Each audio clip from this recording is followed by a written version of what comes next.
L'amour s'accomplira dans l'éternité.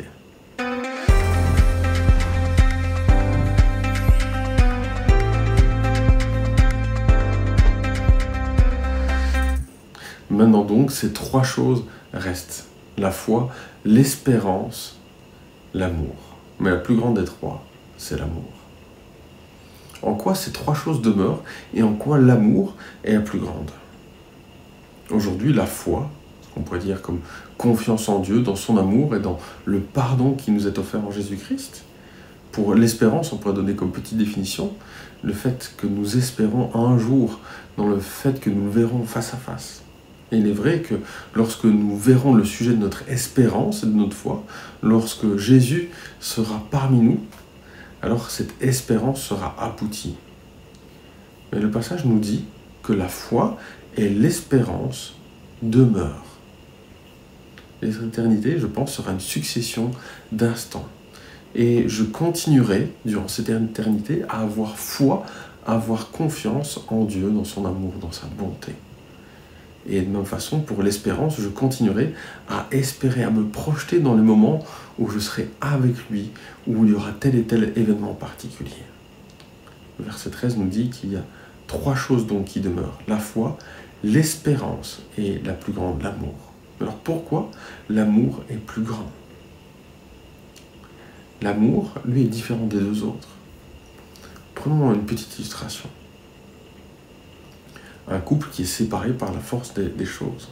Ils ont foi, ils ont confiance dans leur choix, confiance dans le fait que Dieu les accompagne. Ils ont l'espérance qu'un jour ils seront réunis. Le jour où ils seront réunis, ils auront quelque part encore foi dans leur couple, foi que Dieu les accompagne alors qu'ils sont réunis. Ils ont encore de l'espérance, l'espoir de faire de nouveaux projets, d'accomplir de nouveaux projets ensemble. Par contre, pour l'amour, ça sera quelque chose de complètement différent. Leur amour, lui, pourra s'épanouir, se vivre au plein jour. Tout ce qui pouvait les limiter avant ça aura disparu.